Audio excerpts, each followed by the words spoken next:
Last week, the British Columbia government introduced its hydrogen strategy, and it's been pretty well received by the industry. So we're going to talk to Mark Kirby, who's the CEO of the Canadian Hydrogen and Fuel Cell Association, for his views about the strategy. And welcome to the interview, Mark. Pleasure to be here. Good to see you, Markham. So give us an overview of the strategy and how the industry is feeling about it. Well, I think the hydrogen and fuel cell sector is very pleased to see the strategy released. This is the first, BC is the first of Canada's provinces to release a strategy, and we commend them for doing that.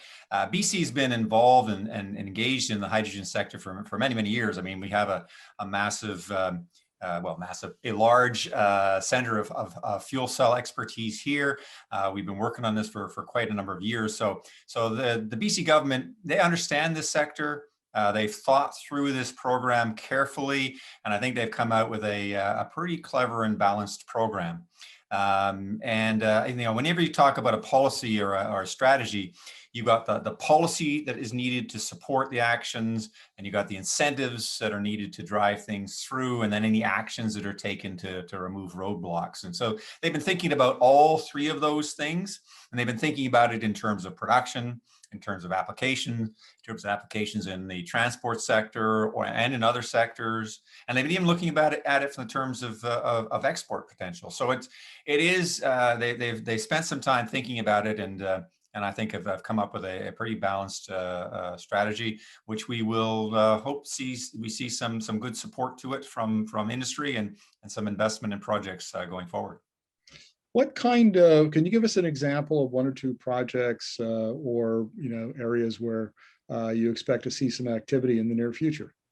Well, a couple of them that are moving forward. One is in the area of light duty vehicles and the deployment of light duty vehicles. Now, if you're going to deploy light duty vehicles, you need to have a hydrogen supply for that, and you want that to be a clean hydrogen supply.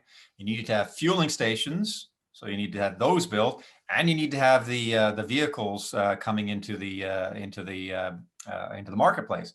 And in all three of those areas, the government is saying, okay, well, how do we do that? How do we make sure we're expanding production of clean hydrogen here? How do we ensure that we're getting those stations built and that the cars are coming in? And so they put in place, and I won't go into the details of it, but one of the things they've been quite clever at doing is using tools like the low carbon fuel standard and credits under that to basically provide funding for some of these initiatives. So for example, they'll issue credits for, and they have issued $1.7 million worth of credits for building a clean hydrogen production facility in Surrey. They've put in place credits for building hydrogen fueling stations. We've got 5 already, we've got more in construction, and they got another 10 planned. So they're really doing a clever job of seeing how we can actually get things on the ground here, leverage that private sector investment, and frankly also leverage the deep pockets of the federal government who are keen to see things moving forward. So I think you'll see more of that. So that's just in light duty. They're now saying, okay, that's one area. We need to now move into heavy duty, where people really do see a very strong benefit for hydrogen. So they've kicked off a $30 million zero emission program in heavy duty trucking. And again, they're looking at what are the policy requirements, what are the regulations that are needed in that area, and how can we move forward to getting heavy duty stations built and heavy duty trucks on the road. So it really is, you'd always wish there was more. You'd always wish it was faster, but they are looking at this with a pretty clear eye and seeing how can we actually get things happening on the ground. That's encouraging. Now, I've interviewed any number of experts about hydrogen, and everyone seems to agree that it will be particularly effective in areas that are hard to decarbonize. So long haul transport is one. Industry is another. Is there any intent here to use hydrogen to wean heavy industry off, say, natural gas or coal and substitute hydrogen? Absolutely, and I think there's and again, leveraging some of the federal government money in that area, they're looking at how they can get low cost supply, how they can look at stimulating the production of hydrogen, because really what they recognize is that for industry, the main barrier to adopting low carbon clean hydrogen for decarbonize their operations is around cost. So how do you get them that large quantity of low carbon intensity hydrogen that they're going to need? And one of the clever areas that they focused in on, which we completely support, is looking at hubs.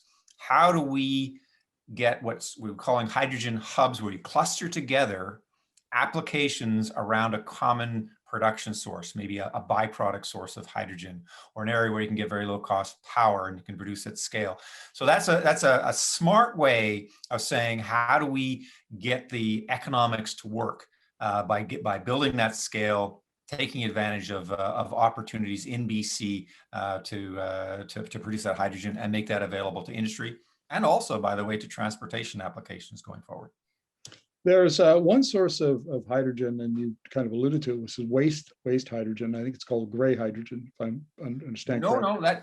No, that's very different. Gray hydrogen is hydrogen produced without managing the carbon emissions from it. So, and that's this strategy is not focused on that. This strategy is focused on clean hydrogen, but byproduct hydrogen. So we have some very large chlorite and chlor-alkali production facilities in BC put in place years ago to support the pulp and paper industry and export markets. It uses our clean power to produce those chemicals, and as a byproduct, produces hydrogen. Now today, much of that hydrogen is just vented, but there's a really good opportunity in North Vancouver and Prince George and on the island to collect some of that byproduct hydrogen and take advantage of that for the local markets. Again, maybe building a hub around those sources of hydrogen. But that is clean hydrogen produced with our clean power here in BC. One of the other things that they did in the, speaking of the whole question of clean, and there's always the question about, I probably heard blue versus green versus gray. So gray is hydrogen produced with high GHG emissions. Blue is clean hydrogen, but you produce it from fossil fuels and capture any of the CO2 and manage it so it's not emitted to the atmosphere, so it's clean. And then you have renewable hydrogen produced with renewable power, which is of course clean as well, but is also from renewable sources. The BC government has really focused in on that clean hydrogen end of it. They've said they're really going to promote the production from renewable hydrogen using our abundant low-cost power here in BC. But they're also going to look and make sure that we could also get hydrogen from fossil fuels with carbon management. But they're making very sure they put in place the regulations and the certification to ensure that that hydrogen is indeed low in carbon emissions.